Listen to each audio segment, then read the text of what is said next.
Hi, I'm Peggy at Headshots by Peggy, and today we're going to talk about self-tape auditions.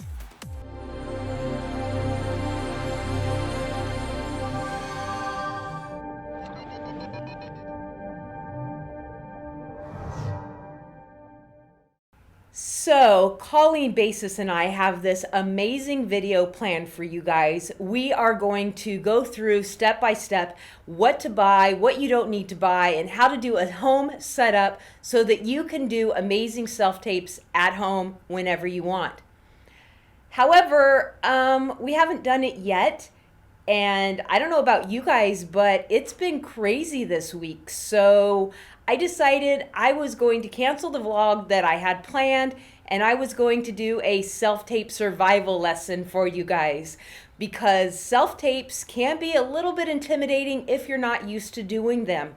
So I'm going to give you some super simple basic stuff, what to do and what not to do to help you get some really good self-tapes out there, because Merrick has gotten 3 self-tape requests this week, and 2 of them specifically said, because of the coronavirus, we're doing self-tapes instead of calling you in.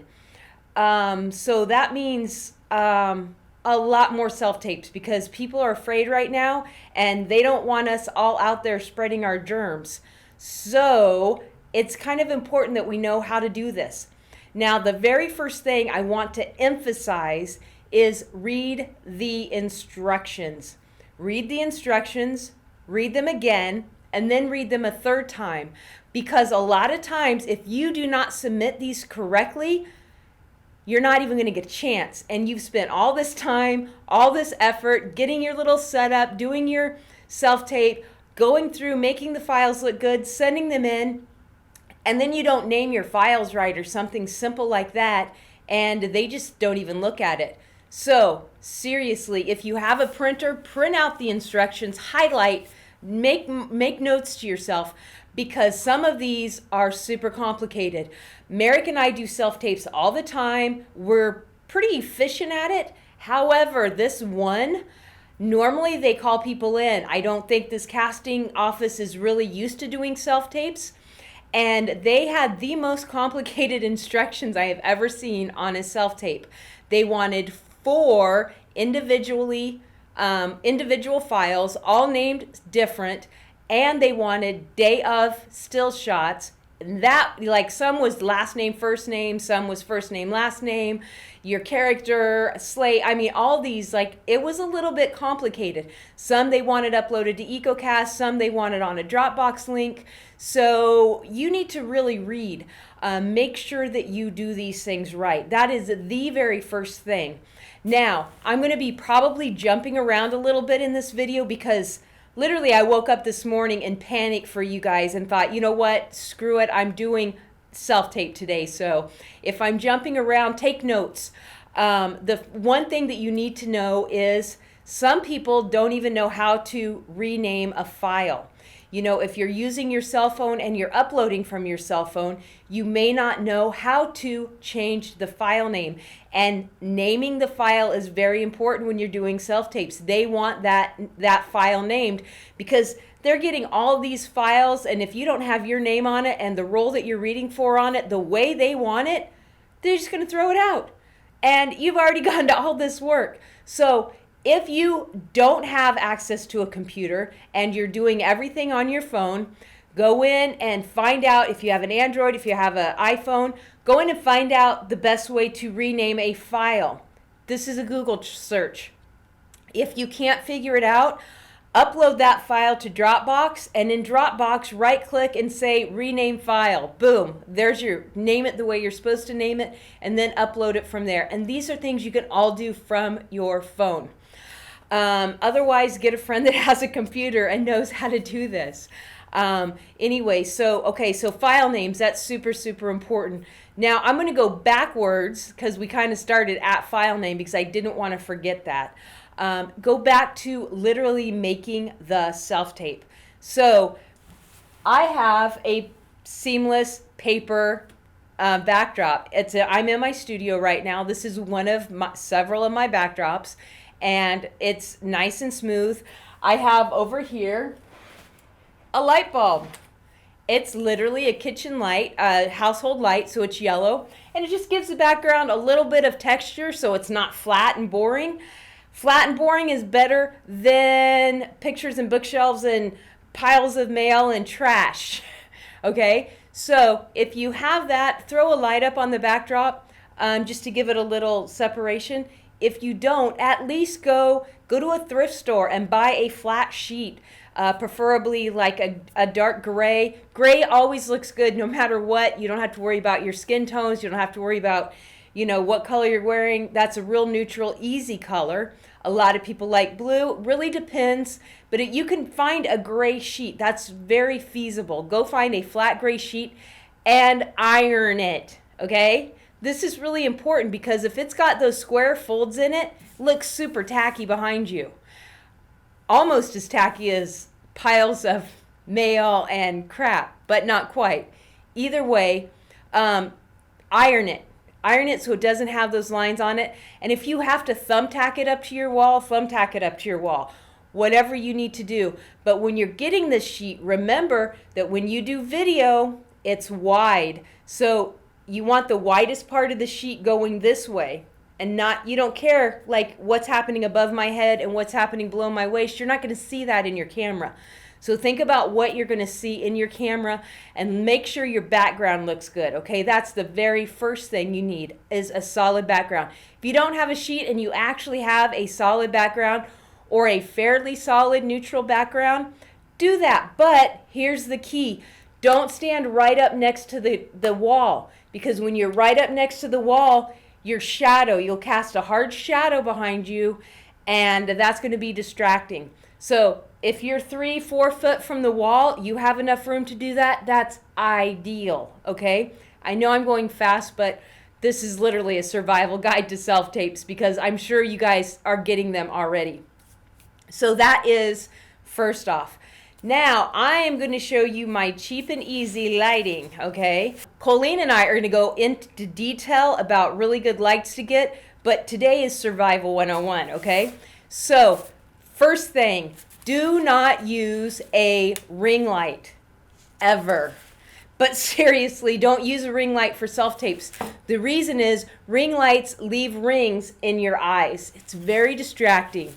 You don't want to do you might as well be wearing big dangly earrings. That's because you've got a ring in the middle of your eye and it's super distracting.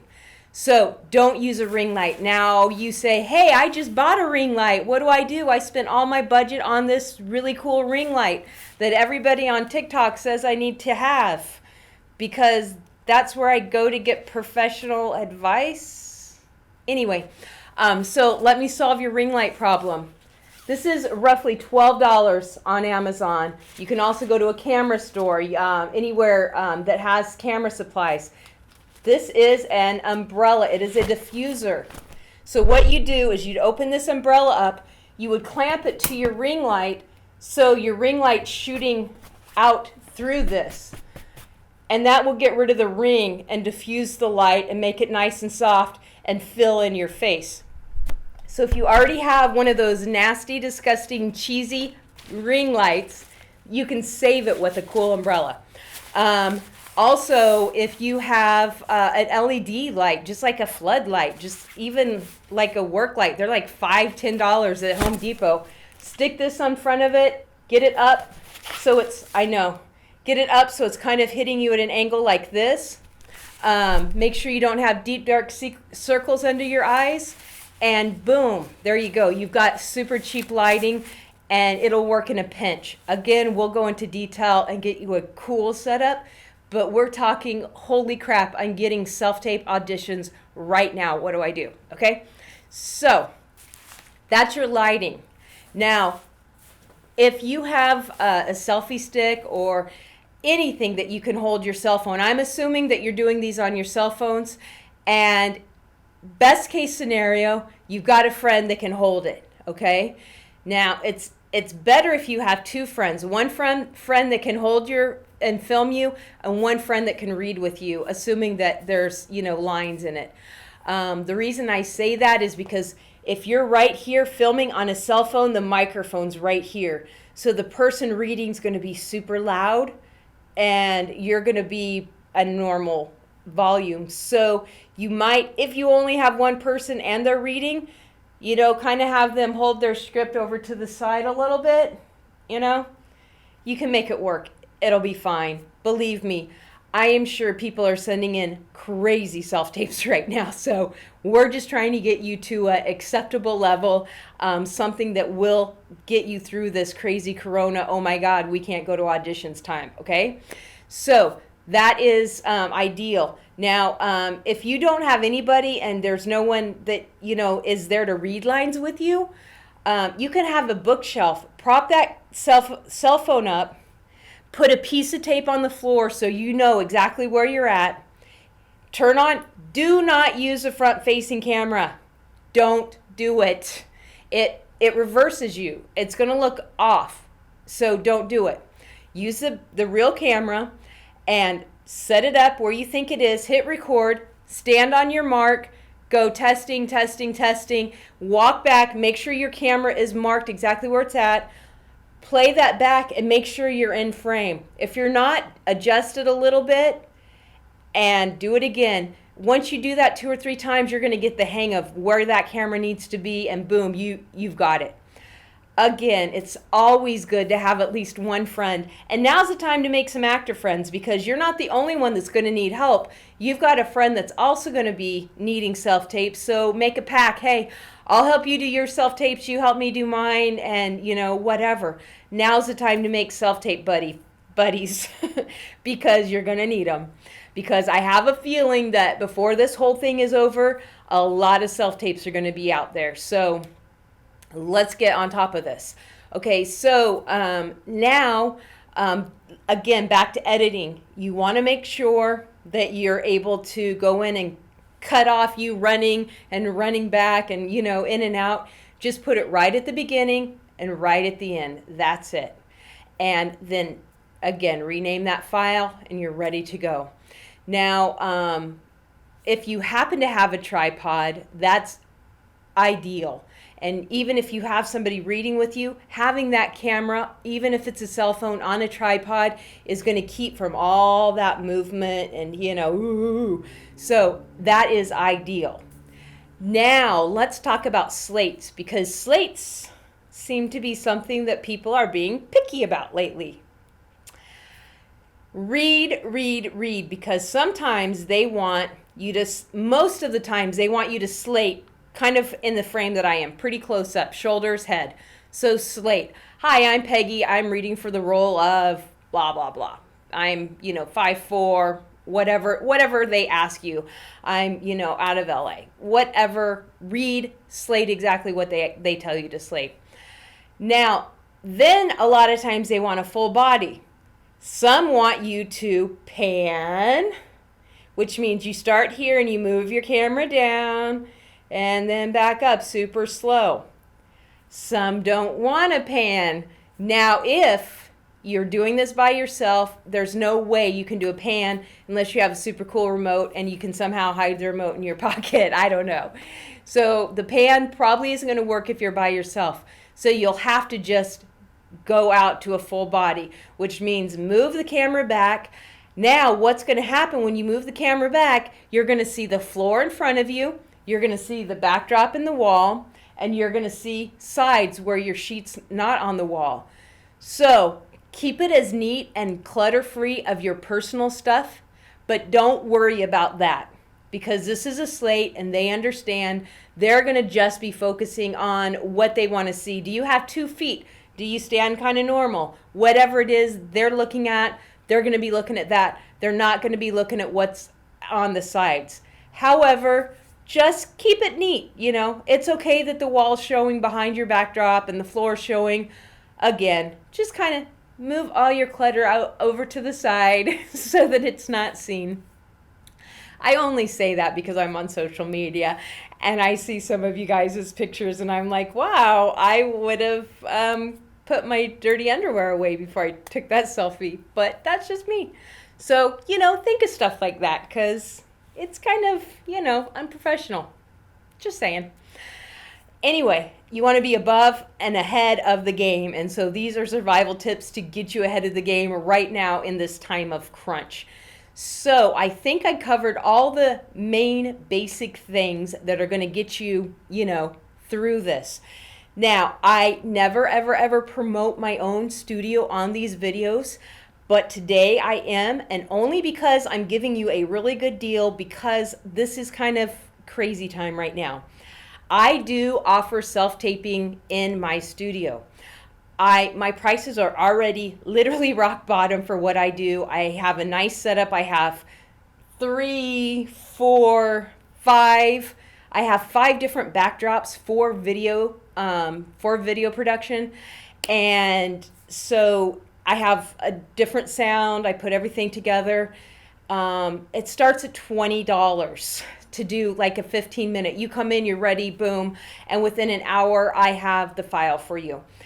If you call me or text me and say, hey Peggy, I watched your vlog, I will give you 10% off during this insane coronavirus thing. So I'm going to say for the next month or so, until we figure out what's happening, I'll give you guys 10% off. Just tell me that you watched my vlog and boom, you've got it. Because I'm not out here trying to steal your money in a time of need. I really, really want to help you succeed. I live with actors. I know how it is to have to pay money to submit for something that, only 2% of the people, or, actually 1% is going to, get the job. One person.